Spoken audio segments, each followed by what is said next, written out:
Ya.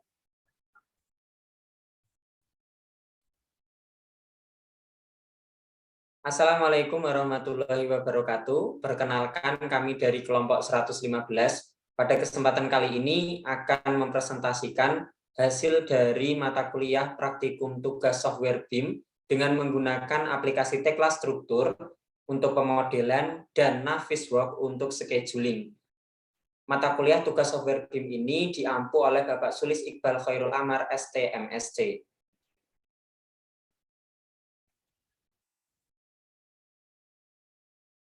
Kelompok 115 terdiri dari anggota pertama yaitu Aisyah Fidina Bella D1190053 dan saya sendiri anggota 2 Anji Hastama D1190175.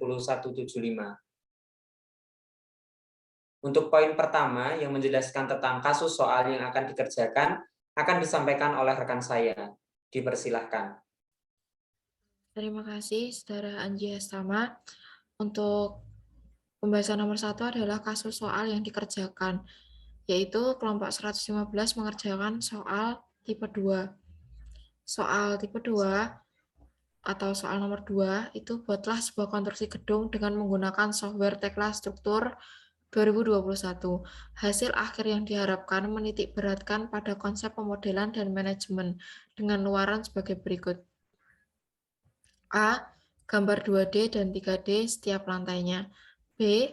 Gambar konstruksi secara utuh 2D dan 3D. C. Rincian volume pekerjaan, durasi pelaksanaan, dan penjadwalan. 4D.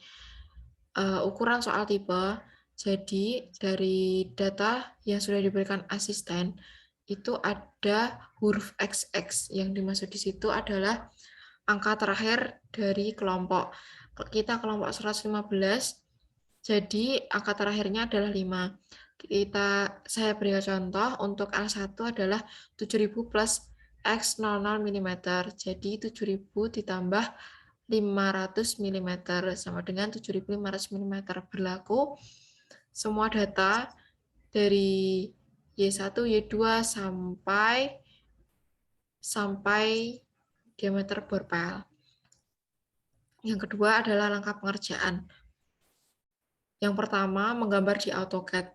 Jadi, dalam praktikum ini tidak serta-merta menggunakan satu aplikasi saja, yaitu Tekla Struktur, namun juga memerlukan aplikasi AutoCAD untuk membuat gambar denah pondasi, denah lantai 1, 2, 3, 4, dan lantai atap di AutoCAD untuk kemudian diekspor ke Tekla Struktur. Jadi gambar AutoCAD ini membantu penggambaran di Teklanya. Yang kedua, import CAD ke Tekla.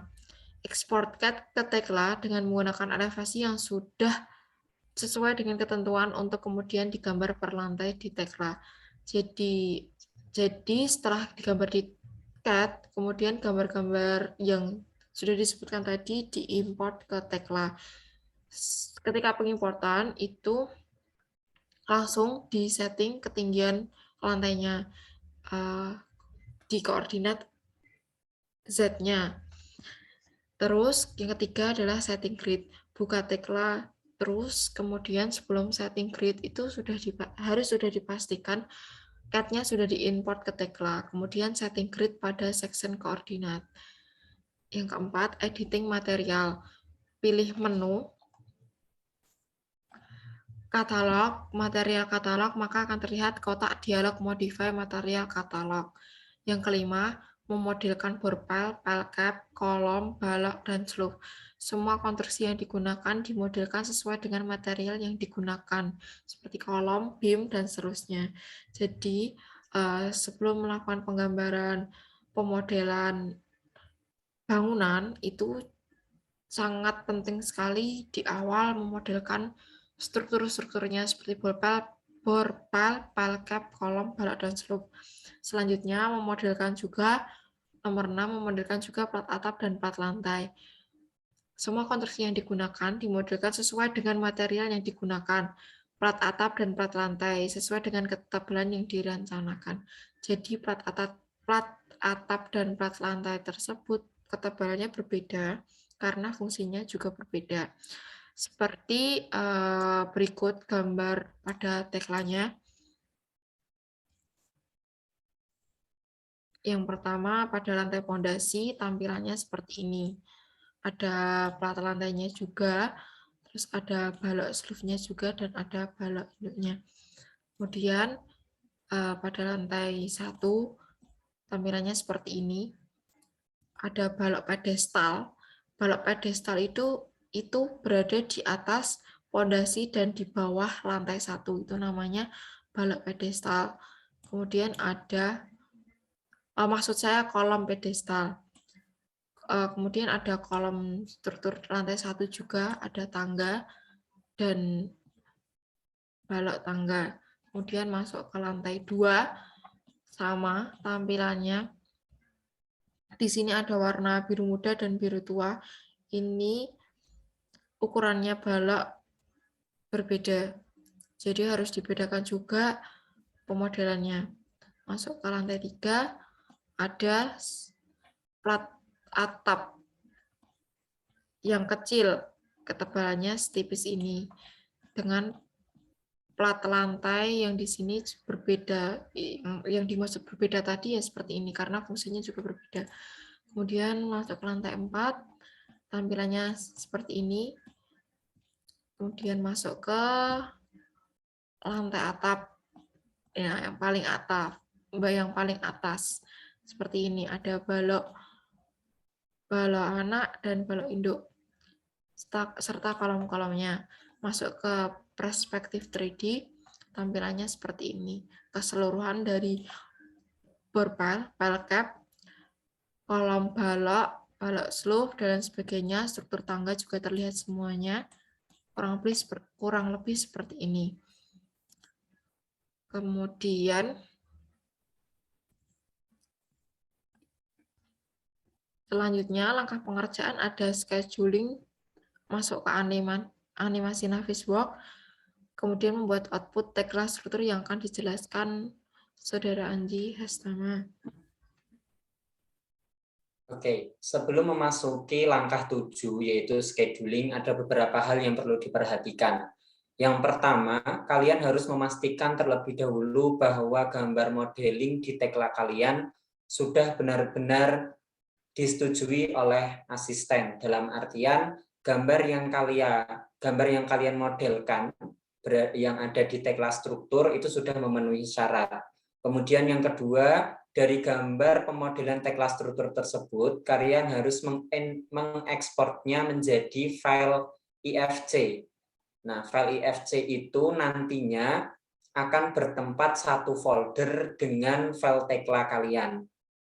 Nah, gunanya file IFC ini untuk diimport ke aplikasi Navisworks untuk menjadwalkannya. Kemudian yang ketiga yang harus kalian perhatikan adalah membuat penjadwalan atau timeline pekerjaan. Nah, pada bagian timeline pekerjaan ini kalian bisa menyusunnya dengan menggunakan Microsoft Excel. Nah, di dalamnya itu nanti berisi nomor kegiatan, jenis-jenis pekerjaan, kemudian hari dimulai pekerjaan dan berakhirnya pekerjaan. Jadi di setiap jenis pekerjaan harus benar-benar dirinci. Misal dalam pengerjaan pondasi, di situ ada pengerjaan bor pel, kemudian ada pel cap, kemudian ada plat lantai, balok sleeve dan sebagainya sampai dengan plat atap, itu harus benar-benar dirinci satu persatu. Setelah ketiga file tersebut atau ketiga hal tersebut sudah benar-benar disiapkan, kemudian baru masuk ke aplikasi Navisworks. Nah, ketika masuk di aplikasi Navisworks ini, kalian harus memasukkan file IFC yang telah kalian buat tadi ke dalamnya. Setelah file IFC kalian import ke dalam Navisworks, kalian pergi ke menu bar home, kemudian kalian cari toolbar yang bernama timeliner. Nah, pada toolbar timeliner ini nanti ada beberapa kolom yang harus kalian isi, meliputi nama pekerjaan, biasanya itu namanya name, kemudian ada plan start and plan end. Nah, ini ketiga kolom ini kalian isi sama dengan timeline pekerjaan yang sudah kalian buat di Excel. Jadi dibuat sama dengan kolom name itu berisi jenis pekerjaan, plan start itu adalah rencana dimulainya pekerjaan, plan N itu adalah rencana diakhirkannya pekerjaan. Setelah itu juga ada kolom task tab. Nah, task tab ini bisa kalian pilih construct atau demolish. Nah, karena kita membangun, berarti yang kita pilih adalah construct. Apabila kita ingin menghancurkan, mungkin ada renovasi, maka yang dipilih adalah demolish. Kemudian di sampingnya itu ada kolom untuk kaitannya itu dengan menganimasikan. Jadi kita pilih setiap elemen yang berada di gambar struktur tersebut. Misal borpel, kolom, plat itu kita pilih satu-satu, kemudian kita masukkan ke dalam kolom tersebut. Extend chart kalau nggak salah namanya. Nah, sehingga ketika semua itu sudah kalian masukkan dan sudah benar-benar kalian setting sesuai dengan aturan, kalian dapat menganimasikannya. Itulah yang nanti akan kalian dapatkan sebagai output dari pengerjaan praktikum software BIM ini. Next. Nah, pada slide ini akan ditampilkan hasil proyek yang telah dikerjakan dalam bentuk 2D. Ya, ini ada gambar denah pondasi, lantai 1, lantai 2, lantai 3, lantai 4, lantai atap, ada samping kanan, ada potongan, ada perspektif 3D. Nah, semua gambar 2D ini kita dapatkan dari pemodelan yang sudah kita lakukan di Tekla.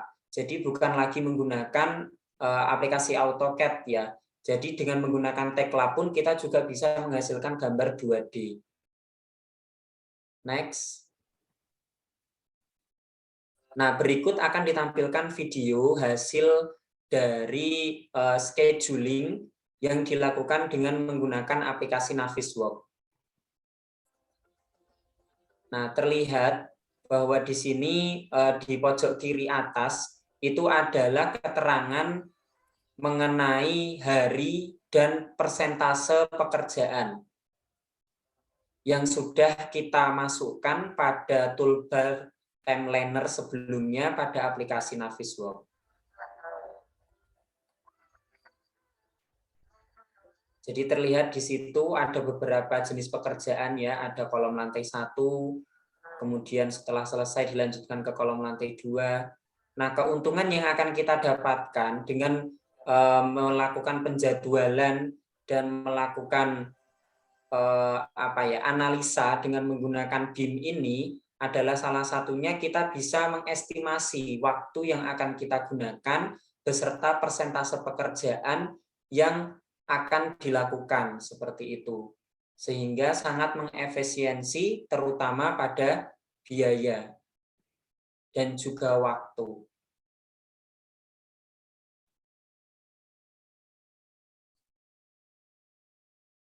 Nah, video tadi juga bisa kalian saksikan di link YouTube yang sudah kami upload videonya, yang mana penguploadan video tersebut juga menjadi salah satu syarat untuk kelulusan mata kuliah praktikum software BIM ini. Oke, pada slide ini akan dijelaskan oleh rekan saya. Dipersilahkan. Poin 4 ada pembagian job desk. Jadi bisa dilihat ada pembagian ranah kerja. Ada beberapa jenis pekerjaan yang perlu dilakukan dari awal sampai akhir, dari pembuatan CAD sampai ekspor animasi penjadwalan. Pembagiannya seperti ini, bisa dilihat pada tabel. Kemudian ada kekurangan proyek. Dalam Tekla ini tidak serta-merta juga lancar, ada beberapa kekurangan yang menjadi evaluasi. Yang pertama, terjadi clash antar objek di software Tekla struktur. 2, terjadi penumpukan objek di software Tekla struktur. Yang ketiga, view yang dibuat tidak sesuai dengan nama, sehingga membuat view lagi. Nah, sering terjadi juga view-nya itu tidak sesuai dengan yang direncanakan. Jadi ketika sudah jadi gambar perspektif 3D-nya harus mengulang membuat view lagi per lantainya. Yang keempat, adanya konstruksi tambahan sehingga harus menambahkan filtering di akhir. Itu, jadi ada beberapa konstruksi tambahan sehingga menambahkan filtering lagi. Yang kelima, ketika mengatur GA drawing, untuk pengaturannya gridnya sangat rumit. Yang keenam, kurang mengerti dalam penjadwalan yang logis pada saat di lapangan. Jadi memang penjadwalan baru untuk perencanaan, ya belum tahu nanti di lapangan dalam prakteknya bisa sesuai dengan penjadwalan atau tidak, itu termasuk kekurangan dalam proyek ini.